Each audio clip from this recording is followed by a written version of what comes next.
Bonjour, chers élèves, salut les jeunes. Est-ce qu'on ne serait pas de retour pour une révision musicale en histoire des sciences? Mais tout à fait. On va aujourd'hui s'intéresser à la guerre entre le géocentrisme et l'héliocentrisme. On va voir un petit peu l'évolution des pensées quant à la position de la Terre et du Soleil dans l'univers. Comment est organisé l'univers? On va y aller chronologiquement et on se retrouve à la fin. Enjoy!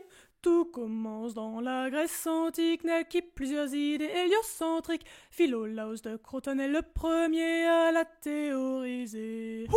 Il place le soleil au centre, il l'appelle d'ailleurs le feu central. La Terre autour avance en un jour orbital. Arrive Héraclide, le pontique pose la même idée pour Vénus et Mercure, mais il est plutôt géocentrique, quelle petite bavure. Il place la Terre au centre, Aristarque et Samos va le corriger. Lui remet le soleil au centre et la Terre fait tourner. Mais tout commence à s'envenimer, qui arrive dans la place c'est Ptolémée. Il passe après le grand Aristote et fait sa petite popote.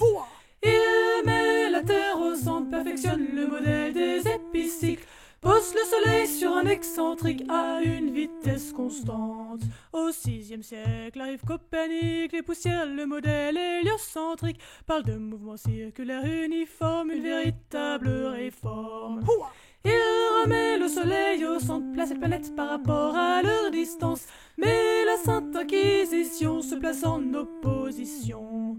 À la même époque, Tycho Brahe travaille le modèle de Ptolémée, ses convictions religieuses l'empêchant d'accepter ce changement.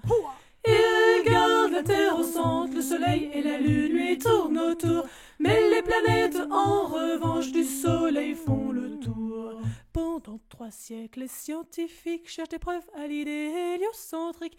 Reinhold, Kepler et Galilée, Hooke, Newton et Bradley ont participé. C'est finalement Friedrich Bessel qui apporte la preuve formelle. Il mesure la parallaxe d'une étoile qu'elle classe. Tant d'esprits se sont confrontés ou alliés pour pouvoir nous expliquer comment le monde est organisé, et ce n'est pas terminé. Merci à tous d'avoir regardé cette révision musicale, c'était cool de vous avoir, de vous retrouver. Bien évidemment, comme d'habitude, il manque plein d'informations. Il y a plein de scientifiques que je n'ai pas pu aborder, plein de théories que je n'ai pas pu aborder. J'ai parlé principalement de ce qui se passait en Europe d'ailleurs, mais il y en a plein d'autres un peu partout dans le monde. On n'est pas les seuls, les Européens, à avoir travaillé sur l'organisation du monde. Voilà, donc je vous remercie d'être venus jusqu'au bout avec moi. Je vous souhaite une excellente journée et je vous dis à la prochaine.